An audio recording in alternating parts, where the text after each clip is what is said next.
Hi hello, ഇത് ചൊരക്ക കൊണ്ടുണ്ടാക്കിയിരിക്കുന്ന ഒരു കറിയാണിത്. ഉണ്ടാക്കാൻ വളരെ എളുപ്പമെന്നാൽ വളരെ ടേസ്റ്റിയുമാണ്. അപ്പോൾ ചൊരക്ക ഉപയോഗിച്ച് ഇങ്ങനെ ഒരു കറി എങ്ങനെയാണ് തയ്യാറാക്കുന്നതെന്ന് നമുക്ക് നോക്കാം. അതിനായിട്ട് ഞാനൊരു ചൊരക്ക തൊലിയൊക്കെ കളഞ്ഞ് കഴുകി വൃത്തിയാക്കി ഇവിടെ വെച്ചിട്ടുണ്ട്. അതിൻ്റെ ഉള്ളിൽ കുരുവൊക്കെ ഇങ്ങനെ കത്തിയും കൊണ്ട് എടുത്ത് കളഞ്ഞിട്ട് ഇങ്ങനെ സ്പൂൺ ഉപയോഗിച്ചിട്ട് ആ ഫ്ലഷൊക്കെ വടിച്ച് കളഞ്ഞിട്ട് കഴുകി വൃത്തിയാക്കി വെച്ചിരിക്കുന്നതാണത്. ഇതെങ്ങനെയാണ് അരിയുന്നതെന്ന് കാണിച്ചു തരാം.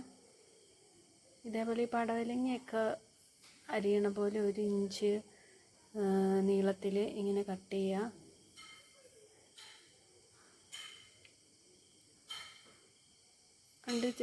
ഇതുപോലെ അധികം കട്ടിയില്ലാതെ ഇങ്ങനെ അരിഞ്ഞെടുക്കുക.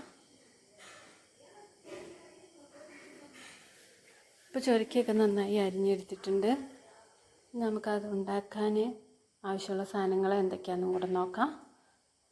ഇത് ഒരു ചെറിയ സവാളയാണ്, ചെറിയുള്ളിയും വെളുത്തുള്ളിയും കൂടെ ചതച്ചത്, കറിവേപ്പില, പച്ചമുളക്, പിന്നെ കുറച്ച് എരിവിന് ആവശ്യമുള്ള മുളക് പൊടി, കുറച്ച് മഞ്ഞൾപ്പൊടി, കുറച്ച് ഉപ്പ്. നമുക്ക് സ്റ്റൗ കത്തിക്കാം.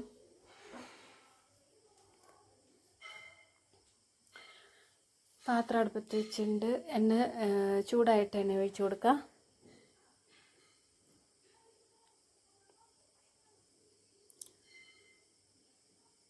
ഇത് വഴണ്ടി വരാൻ ആവശ്യമുള്ള എണ്ണ, കുറച്ചെണ്ണ മതി.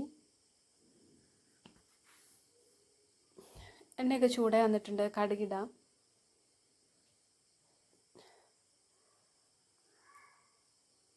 രണ്ട് വറ്റൽമുളക് മുറിച്ചിട്ടിടാം. പച്ചമുളക് ഇങ്ങനെ എല്ലാ കറിയിലും ഇങ്ങനെ കടുക് പൊട്ടിക്കുമ്പോൾ ഇട്ടിട്ടുണ്ടെങ്കിൽ നല്ല ടേസ്റ്റാണ് കേട്ടോ. ഞാൻ ഉണ്ടെങ്കിൽ എല്ലാത്തിനും ഇടും. ഇനി നമുക്ക് ചതച്ച് വെച്ച ചുവന്നുള്ളിയും വെളുത്തുള്ളിയും ചതച്ച് വെച്ചിട്ടുണ്ട്, അത് ചേർക്കാം.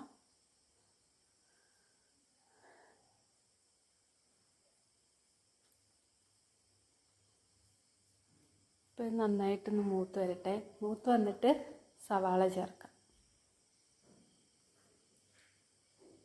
സവാളയും പച്ചമുളകും കറിവേപ്പിലയും ഇപ്പം ചേർക്കാം.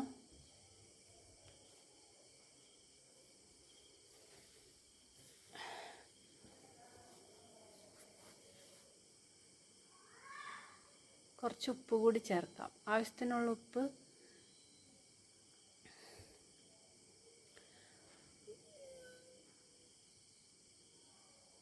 ഉപ്പ് ഇട്ടാൽ സവാള ഒന്ന് പെട്ടെന്ന് വഴണ്ടിട്ടാൻ വേണ്ടിയിട്ട് നേരത്തെ ഇട്ടത്, കറിയിലേക്ക് ആവശ്യമുള്ള ഉപ്പാട്ട് ഇട്ടത്. അപ്പം സവാളയൊക്കെ മൂത്ത് വന്നപ്പോൾ മുളക് പൊടിയും മഞ്ഞൾപ്പൊടി ഇട്ട് ഈ പൊടി നന്നായിട്ടൊന്ന് മൂത്ത് വരട്ടെ, പച്ചമണമൊക്കെ മാറട്ടെ. ആ പൊടിയൊക്കെ നന്നായി മൂത്തിട്ടുണ്ട്. ഇനി നമുക്ക് ചുരക്ക അരിഞ്ഞു വെച്ച് ചേർക്കാം.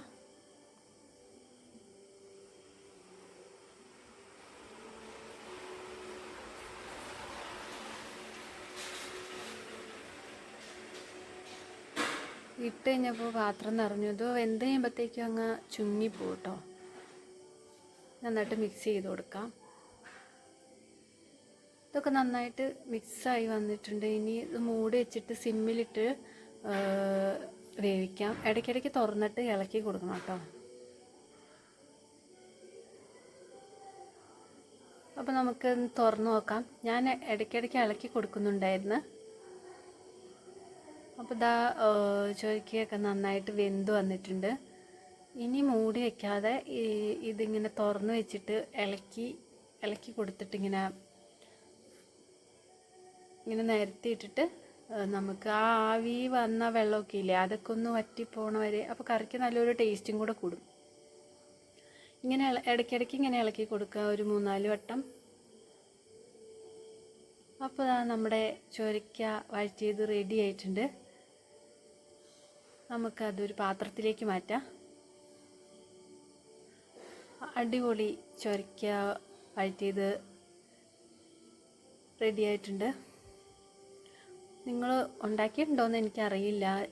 ചിലരൊക്കെ ഉണ്ടാക്കിയിട്ടുണ്ടാവും. എന്നാലും ഉണ്ടാക്കാത്തവർ ഒരു വട്ടം ഒന്ന് ഉണ്ടാക്കി നോക്കിയിട്ട് അഭിപ്രായം അറിയിക്കണേ.